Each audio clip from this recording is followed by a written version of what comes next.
Hello everyone, welcome to our channel Achievers academy.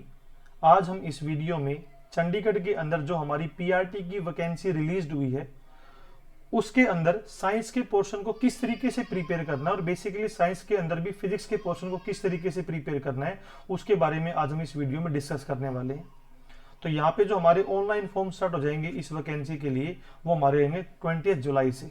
ठीक है, अब यहाँ पे इस नोटिफिकेशन के अंदर उन्होंने अलग अलग अपना सिलेबस डिस्क्राइब है, जिसके अंदर 10th पॉइंट में हमारे जनरल साइंस के जो क्वेश्चन रहने वाले वो रहने वाले हैं 15 क्वेश्चन। तो बेसिकली साइंस में हमारे 15 क्वेश्चन रहेंगे और फिजिक्स में यहाँ पे हमें 3 पोर्शन पढ़ने हैं, फिजिक्स, केमिस्ट्री एंड बायोलॉजी। तो जनरली जो हमारा यहाँ पे डिस्ट्रीब्यूशन ऑफ मार्क क्वेश्चन रहता है वो लगभग सभी के 5-5 क्वेश्चन ही रहने वाले हैं। और यहाँ पे जो उन्होंने डिफिकल्टी लेवल दे रखा है इसके लिए वो हमारा रहेगा up to 10th standard, means आपको 6 से लेके 12 क्लास तक की साइंस पढ़नी है भाई।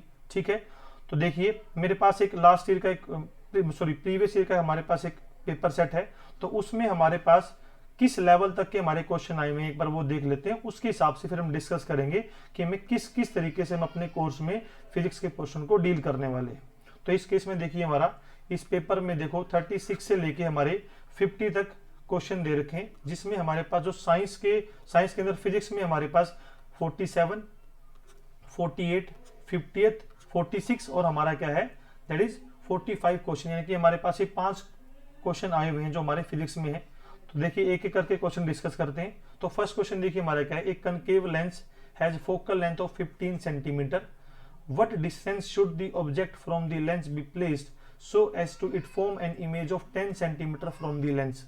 तो कनकेव लेंस का इन्होंने यहाँ पे क्या दे रखा है भाई, केस दे रखा है। ये हमारा 10th लेवल का क्वेश्चन है। अब कनकेव लेंस के अंदर हम ऑब्जेक्ट को हमेशा ही लेफ्ट हैंड साइड में रखते हैं, हमारी इमेज भी virtual and direct left hand side में ही बनती है और जो हम फोकस डिफाइन करते हैं वो भी हमारा लेफ्ट हैंड साइड में होता है। ठीक है, तो जो भी डिस्टेंस हम ऑप्टिकल सेंटर के लेफ्ट में मेजरमेंट करते हैं वो सारी की सारी नेगेटिव में होती है। तो यहाँ पे इन्होंने जो दे रखा है भाई, फोकल लेंथ हमारी रहेगी माइनस का 15 सेंटीमीटर और जो हमारी इमेज की डिस्टेंस इन्होंने दे रखी है वो दे रखी है माइनस का 10 सेंटीमीटर। तो यहाँ से इन्होंने यू की वैल्यू पूछी हुई है और मैग्निफिकेशन की वैल्यू पूछी हुई है। तो यहाँ पे सबसे पहले हम यूज करेंगे भाई lens formula 1/f is equal to 1/v 1/u। तो यहाँ से मेरे पास 1/u की वैल्यू क्या हो जाएगी, दैट इज 1/v माइनस का 1/f। तो मेरे पास यहाँ पे u की वैल्यू है माइनस का 10, तो ये हो जाएगा माइनस का 1/10 माइनस हमारा है और f की वैल्यू भी नेगेटिव में है, तो नेगेटिव नेगेटिव हमारा यहाँ पे क्या हो जाएगा प्लस। तो मीन्स हमारा एलसीएम 30 आ गया, -3 + 2। तो मेरे पास 1/u की वैल्यू यहाँ से कितनी आती है, दैट इज माइनस का 1/30। मीन्स u के लिए जो मेरे पास वैल्यू आई वो कितनी आई है, माइनस का 30 सेंटीमीटर। मीन्स वो ऑप्टिकल सेंटर से हमारा जो ऑब्जेक्ट है वो लेंस के लेफ्ट हैंड साइड में रखा हुआ है 30 सेंटीमीटर। तो मेरे पास ऑब्जेक्ट की डिस्टेंस आ गई है। अब हमें क्या निकालनी है, मैग्निफिकेशन की वैल्यू भी निकालनी है। तो मैग्निफिकेशन का हम क्या फॉर्मूला पढ़ते हैं भाई लेंस के लिए, वो हमारा होता है इमेज की हाइट डिवाइड बाई ऑब्जेक्ट की हाइट, और v और u की फॉर्म में पढ़ते हैं दैट इज v/u। ये हमारा फॉर्मूला रहता है। और यहाँ पे भी हमारी क्या कंडीशन रहती है, अगर मैग्निफिकेशन की वैल्यू नेगेटिव में आती है तो वो हमारी कैसी इमेज बनेगी भाई, रियल एंड इन्वर्टेड। और मेरे पास जो वैल्यू प्लस में रहती है तो वो हमारा केस रहेगा यहाँ पे वर्चुअल एंड इरेक्ट का। तो मेरे पास v और u दोनों की वैल्यू है यहाँ पे। तो मेरे पास m की वैल्यू क्या रहेगी, माइनस का 10 डिवाइड बाई माइनस का 30। तो मीन्स 1/3 प्लस में हमारी वैल्यू कितनी आएगी 0.33। तो इट मीन्स हमारा ऑप्शन नंबर क्या हो जाएगा यहाँ पे 1।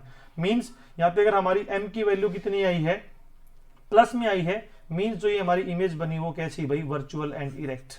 ठीक है, नेक्स्ट क्वेश्चन देखते हैं हमारा यहाँ पे क्या है, in which part of the human eye is the image of an object formed. हमें पता है भाई जो हमारी ह्यूमन आई है वो एज है हमारा उसमें कौन सा लेंस होता है, हमारा कन्वेक्स लेंस होता है।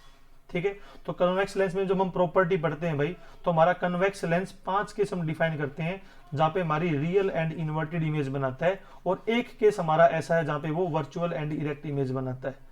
तो ह्यूमन आई के अंदर जो हमारा कन्वेक्स लेंस है उस पे जो हमारी इमेज बनती है भाई वो रेटिना के ऊपर ही बनती है, और रेटिना के ऊपर भी कैसी बनती है, रियल एंड इन्वर्टेड। तो फिर भाई हमें उल्टे दिखाई क्यों नहीं देते, क्योंकि फिर भाई वो जब हमारा जो माइंड है वो उसको इरेक्ट की यानी कि सीधा करके ही क्या है उसको मतलब इंटरसेप्ट करता है वहां पे। ठीक है, तो यहाँ पे जो हमारा ऑप्शन रहेगा वो क्या हो जाएगा यहाँ पे, that is option number C. ठीक है, नेक्स्ट क्वेश्चन देखते हैं भाई हमारे यहाँ पे क्या रहेगा।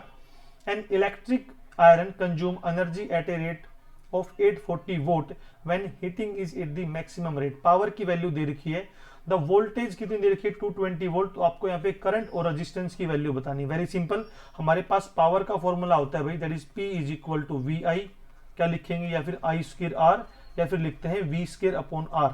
तो यहाँ पे पावर की वैल्यू है 840, वोल्टेज की वैल्यू है 220, तो हमें भी करंट की वैल्यू बतानी है। तो करंट के लिए हमारे पास क्या फॉर्मूला आ जाएगा 840 डिवाइड बाई 220। सोल्व आउट करेंगे तो मेरे पास इसका आंसर आ जाएगा दैट इज 3.82 एम्पियर। ठीक है, अब यहाँ पे जब हमें रेजिस्टेंस की वैल्यू निकालनी है तो देखो रेजिस्टेंस की वैल्यू हम यहाँ से भी डायरेक्ट निकाल सकते हैं, P is equal to V square upon R से, या फिर भाई हम यहाँ पे ओम्स लॉ भी यूज कर सकते हैं। V इज इक्वल टू हमारा क्या होता है यहाँ पे IR। तो रेजिस्टेंस की वैल्यू मेरे पास यहाँ पे क्या रहेगी that is V upon I। तो 220 को हम डिवाइड किससे कर देंगे यहाँ पे 3.82 से। तो हमारे पास जब सोल्व करेंगे तो यहाँ पे जो मेरा ऑप्शन नंबर C है वो हमारा क्या हो जाएगा करेक्ट। करंट की वैल्यू 3.82 और रेजिस्टेंस की वैल्यू यहाँ पे क्या रहेगी डिवाइड करने के बाद 57.6 ओम। ठीक है, तो ये हमारा रहेगा भाई। नेक्स्ट क्वेश्चन देखिए हमारे यहाँ पे क्या क्या बनेगा। Appliance that have a metallic body are generally connected to earthing wire. तो क्या रीजन है भाई अर्थिंग वायर को जोड़ने के लिए। तो देखो हम लोग यहाँ पे इलेक्ट्रिसिटी के अंदर ही पढ़ते हैं भाई ये चीज। तो हम लोगों ने क्या पढ़ी है भाई यहाँ पे, एक मिनट जाइए, हम लोग घर में 3 तरीके के वायर यूज करते हैं भाई। ठीक है, यानी कि हमारे जो घर में, तो वहां पे जो हमारे 3 वायरिंग कौन कौन सी रहती है। एक वायर हम यूज करते हैं लाइव करंट के लिए, यानी कि लाइव वायर हमारा होता है। दूसरा हमारा जो वायर होता है वो हमारा होता है न्यूट्रल वायर, और थर्ड हमारा जो होता है वो होता है अर्थिंग के लिए वायर। इनकी कलरिंग भी हम पढ़ते हैं भाई। लाइव वायर हम यूज करते हैं रेड कलर में, न्यूट्रल वायर हमारा कौन सा होता है ब्लैक इन कलर होता है, और अर्थिंग के लिए हम यूज करते हैं ग्रीन कलर। ठीक है, तो जो हमारे घर में वोल्टेज आती है, हमारे घर में 220 वोल्टेज की लाइट आती है रूट मीन स्क्वायर में, वो जो हमारा पोटेंशियल डिफरेंस है वो हमारा लाइव वायर और न्यूट्रल वायर में होता है। ठीक है, तो हमारे घर में जो अर्थिंग वाला वायर होता है वो हम सेफ्टी के लिए यूज करते हैं भाई। अब इसका मीनिंग देखिए हमारा क्या होता है। हम लोग जब हम स्विच पढ़ते हैं भाई, घर में जो हमारे सॉकेट रहते हैं तो उसमें देखो हमारी किस तरीके की डिजाइनिंग रहती है भाई सॉकेट की, ऐसे रहती है। तो यहाँ पे हमारे पास 3 इस तरीके से होल्स रहते हैं। तो एक हमारा जो यहाँ पे वायर होता है वो मतलब एक सॉकेट हमारा किसके लिए होता है यहाँ पे होल लाइव वायर के लिए। एक हम यहाँ पे जो ये यूज करते हैं ये हमारा होता है न्यूट्रल के लिए। अर्थिंग वाला हमारा ये सबसे ऊपर वाला रहता है भाई। तो अर्थिंग बेसिकली हमारा क्या करता है भाई, अगर किसी बॉडी पे हमारा एक्सेस चार्ज आ गया है तो उस एक्सेस चार्ज को वो क्या है ग्राउंड में भेजता है फॉर सेफ्टी मेजरमेंट। तो जो हमारा इसका ऑप्शन रहेगा वो क्या हो जाएगा prevent the leakage of current. कभी कभार मान लो भाई हमारा कूलर चल रहा है और वायर कहीं से कटिंग है और वो कटिंग वाली वायर कूलर की बॉडी को टच करे, तो क्या होगा अगर आप नंगे पांव से अगर उसको हाथ लगाओगे तो हमारा जो कूलर है वो करंट मारेगा, है ना। तो अगर हमारे पास उसके अंदर अर्थिंग वायर है तो जो उस बॉडी के ऊपर एक्स्ट्रा चार्ज आ गया है या लीक हो गया है उस चार्ज को वो अर्थ वायर के थ्रू कहां भेज देंगे हम ग्राउंडिंग में, जिससे हम क्या है सेफ रहेगा भाई हमारी सेफ्टी के लिए।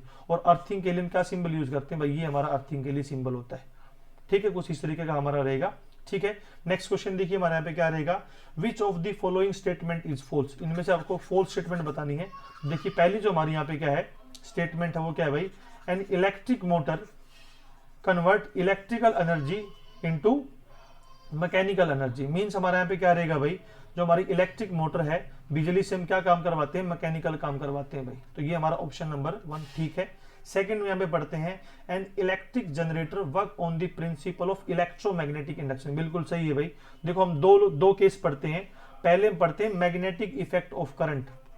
तो मैग्नेटिक इफेक्ट ऑफ करंट में हम क्या पढ़ते हैं, अगर किसी भी करंट कैरिंग कंडक्टर में करंट है तो वो अपने चारों तरफ मैग्नेटिक फील्ड को क्रिएट करता है। मींस जहां पे करंट होता है वहां पे मैग्नेटिक फील्ड होती है। इसका रिवर्स भी हमारा होता है भाई। रिवर्स में हमारा क्या होगा, अगर किसी भी सर्किट में मैग्नेटिक फील्ड है, मैग्नेटिक नहीं कौन सी रहनी चाहिए चेंजिंग, जो टाइम के साथ चेंज हो। अगर किसी भी सर्किट में चेंजिंग मैग्नेटिक फील्ड है विद टाइम तो वो भाई हमें क्या देती है करंट देती है। इसी इफेक्ट को हम क्या बोलते हैं, that is electromagnetic induction.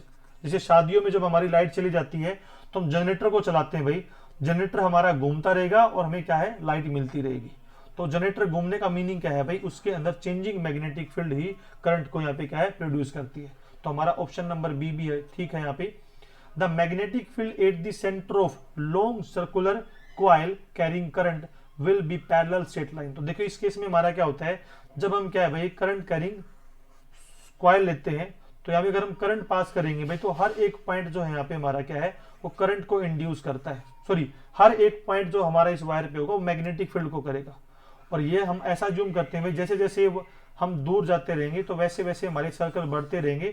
Centre पे हमें ऐसा जूम होगा भाई, इतना बड़ा सर्कल बनेगा कि जो हमारा यहाँ पे लाइन है वो हमें स्ट्रेट दिखाई देगी, ठीक है, यानी कि सेंटर ऑफ कॉइल पे हमें मैग्नेटिक फील्ड स्ट्रेट जाती हुई दिखाई देती है, ठीक है। इसका एक फेस हमारा नॉर्थ पोल की तरह काम करता है और एक हमारा साउथ पोल की तरह काम करता है, वो हम डिटेल में पढ़ेंगे।